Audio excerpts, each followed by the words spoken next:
Ratusan rumah warga di pemukiman padat penduduk Kampung Melayu, Jakarta Timur terendam banjir hingga 1 meter Rabu pagi. Persoalan banjir di Jakarta menjadi PR besar untuk Gubernur dan Wakil Gubernur Jakarta selanjutnya. Ratusan rumah di permukiman padat penduduk tanah rendah di Kampung Melayu, Jakarta Timur terendam banjir setinggi 80 cm hingga 1 meter pada Rabu pagi. Banjir hampir 1 meter ini merendam permukiman warga sejak Selasa malam hingga Rabu pagi. Warga di RT 13 RW 04 dan RT 11 RW 05 memilih untuk tidak mengungsi dan bertahan di lantai 2 rumah mereka karena sudah terbiasa menghadapi banjir.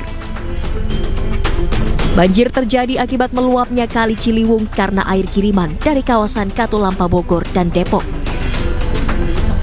Tingginya curah hujan di kawasan Bogor dan Depok pada Selasa sore hingga malam membuat debit air di Kali Ciliwung bertambah. Persoalan banjir di Jakarta menjadi PR besar yang harus dituntaskan oleh Gubernur dan Wakil Gubernur Jakarta selanjutnya. Dari Jakarta, Rio Manik, Ainis melaporkan. Pemirsa, Kota Jakarta sering menghadapi banjir karena kombinasi sejumlah faktor, mulai dari curah hujan tinggi hingga drainase yang buruk. Lantas, bagaimanakah pasangan calon gubernur dan wakil gubernur Jakarta mengatasi masalah ini? Untuk membahasnya sudah bergabung bersama kami Mardani Alisera, tim pemenangan pasangan Ridwan Kamil dan juga Suswono. Halo, selamat malam Pak Mardani. Malam, Radat. Apa kabar? Oke. Baik, luar biasa. Terima kasih, Pak. Pak Mardani, bisa dijelaskan sebetulnya apa langkah-langkah ataupun juga strategi yang akan dilakukan oleh paslon nomor urut 1 ketika nantinya terpilih, utamanya mengenai masalah banjir di Jakarta? Makasih. Yang pertama, banjir itu dua sebabnya. Pertama, curah hujan. Kalau curah hujannya very extraordinary, wajar. Tapi yang kedua, memang manajemen air. Dan ini ada kaitannya dengan konsep aglomerasi.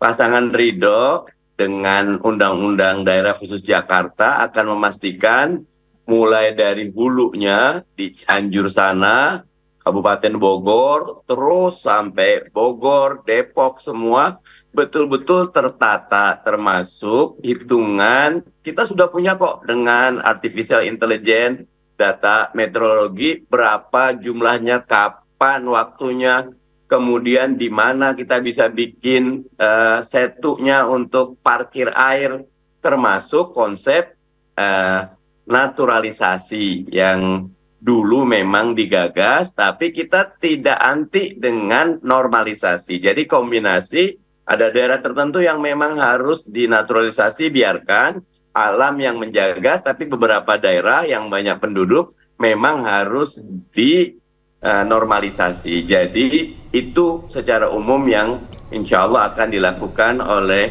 Ridho, dan Kang Emil punya track record bagaimana menata Citarum, bukan cuma mengelola banjir, tapi membuat yang tadinya keruh, bahkan quote-unquote toxic water, menjadi air yang ikan pun bisa hidup. Begitu. Baik, Pak Mardani, artinya untuk solusi jangka pendeknya adalah dengan normalisasi sungai dikolaborasikan dengan solusi jangka panjang dengan penghijauan, begitu Pak? Betul, antara normalisasi di mana beton-beton kita buat, tapi juga naturalisasi daerah tertentu memang itu cagar budaya dan betul-betul mampu daya dukungnya, harus kita gunakan. Antara alam, pendekatan alam dan pendekatan teknologi jangan dipertentangkan. Keduanya dijadikan alat untuk mensejahterakan warga Jakarta. Baik, Pak Mardani, ini menjadi salah satu hal yang diperbincangkan oleh khalayak ramai, terutama di media sosial, berkaitan dengan kolaborasi antar wilayah. Kalau kita berbicara Jakarta, tentunya tidak lepas dari wilayah aglomerasi, di mana air yang turun ke Jakarta ini berasal dari Bogor dan juga Depok. Apakah ada langkah-langkah strategis khusus mengenai kolaborasi tersebut? Nah, ini yang terpenting dari pasangan Ridho. Karena bersyukur Pak Prabowo full mendukung, jadi di Undang-Undang Daerah Khusus Jakarta, aglomerasi itu urusan yang diatur oleh Presiden. Nanti Presiden yang menunjuk.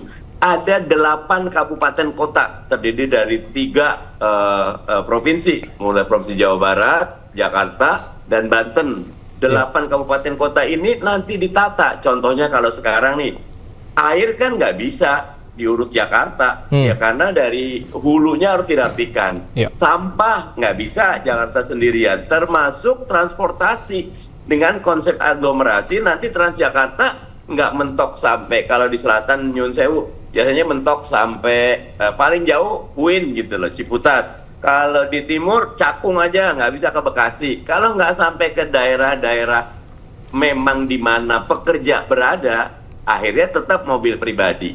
Nah karena itu Ridho dengan hubungan baiknya kepada pemerintah pusat, insya Allah akan bisa menyelesaikan. Ada yang Jakarta nggak bisa selesai sendiri kecuali ada intervensi dari pusat, dan bersyukur hubungan Ridho dengan Pak Prabowo harmonis dan bahkan mendapat dukungan penuh.